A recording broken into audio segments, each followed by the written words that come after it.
You know that moment at the end of a successful concert where people are clapping and cheering and standing up even before the final chord has finished. That's a powerful emotional time. They're feeling joy, they're feeling connection, they're feeling a sense of awe about your group, and they want to be connected to your group even more. So you can use this emotional time to really build a community of people around your group who want to see your group succeed, and maybe even want to see it succeed financially. But here's the interesting part. All the groups who have moved down that path successfully have done so in a predictable order, and I call it the donation ladder. Today we're going to unpack the donation ladder so you know exactly how to supercharge your community into some sustainable and reliable revenue. And there's one habit that makes this whole thing work. We're going to reveal that at the very end of the video, so stay tuned. Now let's get into it.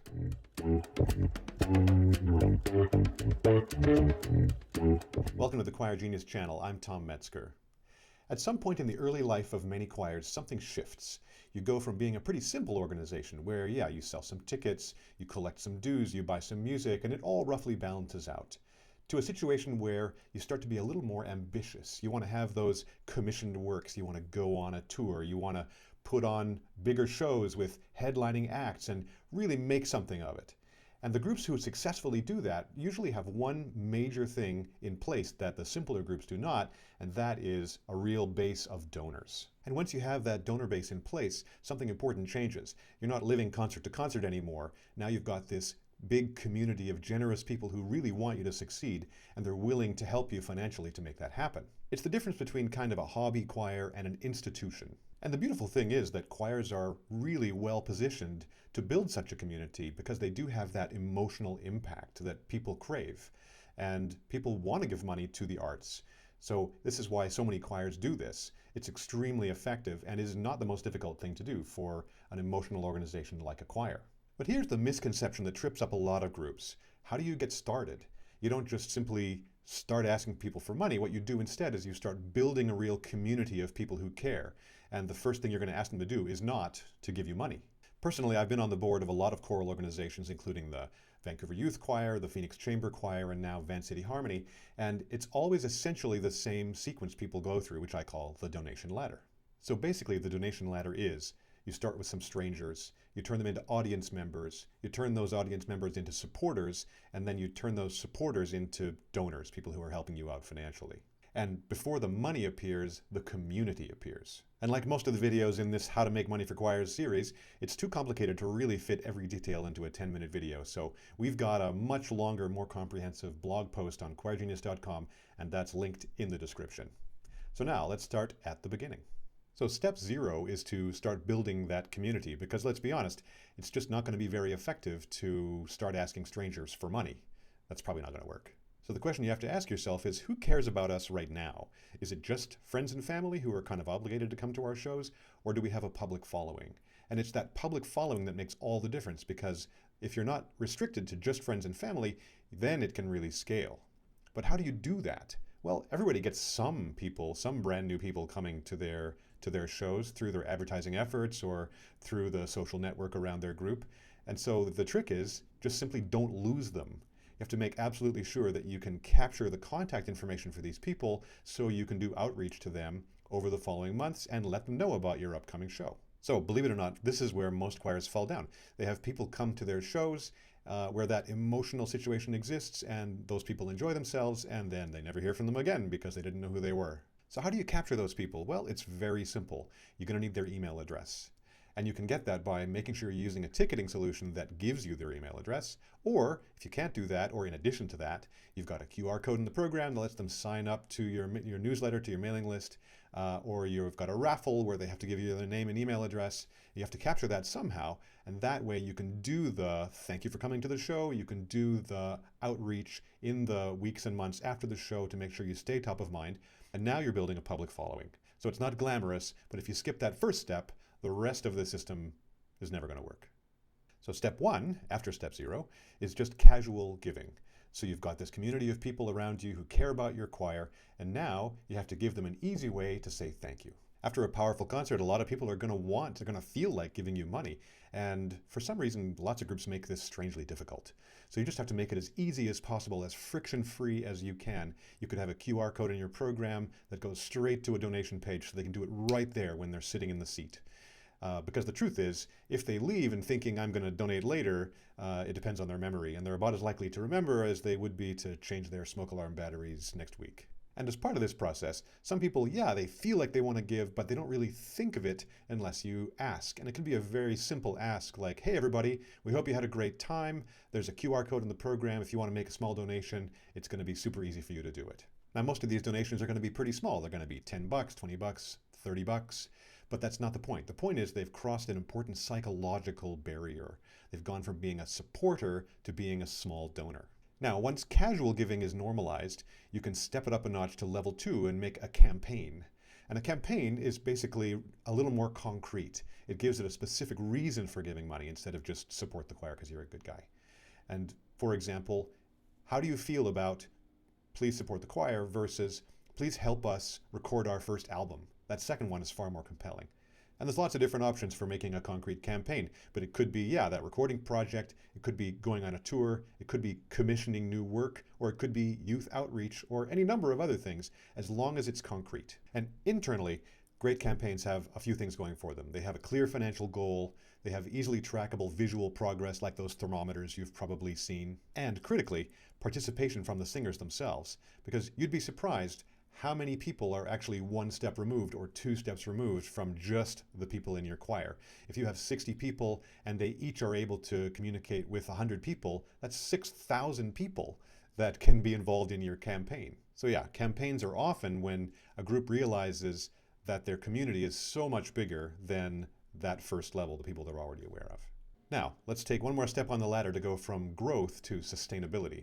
But before we do, if you've gotten this far in the video, you're probably a person who cares deeply about your choir and making choirs work better in general, and that's what we're all about here at Choir Genius.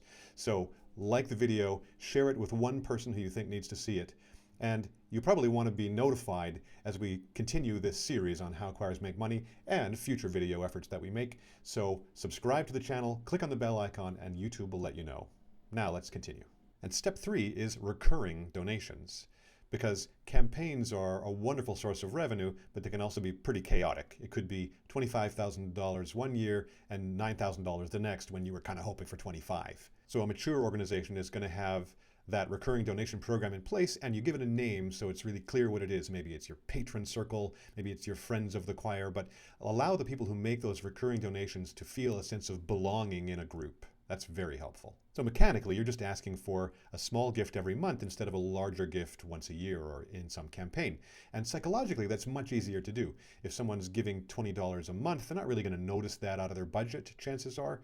And it's going to be much easier for them to do that than to write a check for $100. But obviously, if you've got 100 people giving you $15 a month, that's $1,500 a month that's being added to your top line. It's going to make it so much easier to plan your season every year, knowing that that stable revenue is there. And the beautiful thing is that recurring donations are just a small step away from campaigns. It's an easy step for people to take. In step 4, we're talking about major donors.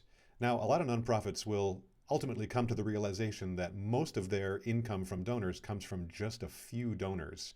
And it's that Pareto principle, or the 80-20 rule we're talking about here, where 80% of your donations are going to come from 20% of your donors. And it might even be more pronounced than that. But why is that? Well, the truth is that in our society, money is not evenly distributed.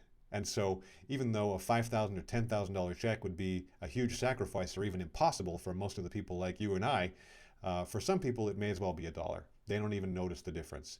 That's how much of a difference there is between the top and the bottom in our society. And major donors don't come out of nowhere. They come from your community. So they walk up the donation ladder like everybody else. They just happen to be people with a lot more money. And at some point, the conversation kind of shifts from, I like this group, to, I would like to see this group achieve more. Now, your board members can play a huge role here as well, because if you've chosen them well, they're chosen not just for their skill and their willingness, but also for their connections and even their financial capability.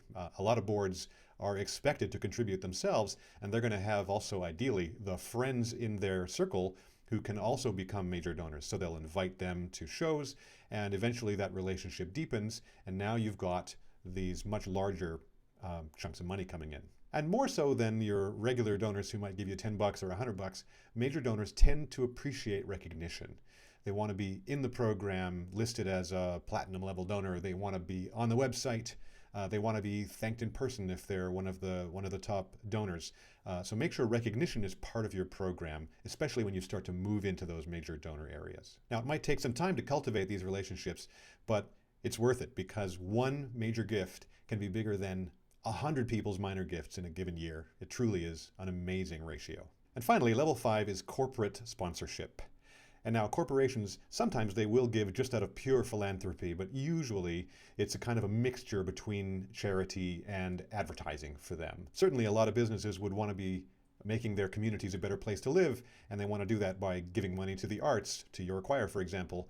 But they also recognize that they can gain something from being associated with your brand, that it actually could matter for them to be in your show program, on their website, listed as an important sponsor because it helps them look better and that makes their business work better. So these can start pretty small. It could be that someone in your group will go to a local business and ask for an ad in the program, and then it proceeds from there. So a small corporate sponsorship can start off as just kind of a favor. Somebody in the group goes to a small business and says, would you like to buy an ad on our program? And they agree to do it. And then the relationship can deepen over time, starting from there. I remember one time my quartet sang on a show for a group in Colorado, and there were maybe 200 people in the audience, which is nowhere near enough to afford my group and all their other expenses. And so how did they make it work? Well, they had a show program that was about a half an inch thick, stuffed with ads. There probably were 500 ads from local businesses, even national businesses. So they really made all their money on that program. And you can use the same trick. So how do you get started with this? Well, it's pretty simple. You start with your own community and you ask people to reach out to businesses, maybe their own employers, and ask for a simple ad in the program. And asking in person, as usual, is going to be way more effective than asking via email. Emails are too easy to ignore. So call somebody on the phone or literally go visit them and ask for their support. And I will quickly say that the other category of corporate sponsorship or governmental sponsorship in some cases is, of course, grants. Now, grants are too big a topic to include in this video, so it's going to have a video of its own right after this in the series, so make sure you subscribe. Click the bell icon. Now, that habit that makes everything work in this process, it's gratitude. It's remembering to say thank you to everybody who made a donation. Because the truth is, the number one reason people never donate again is nobody ever said thank you. And they definitely want to be thanked for their donation. So at some level, fundraising this way isn't really about money, it's about gratitude. And now, with the drum roll, the moment you've been waiting for, let's put donations on the choir revenue leaderboard. First of all, for stability, it starts off being a little less stable, but it can get much more stable. And so averaging that out, it's about a 3 out of 5. For scalability, honestly, there's no upper limit to the amount of money you can receive in donations, and it can be a huge source of revenue for you. 5 out of 5.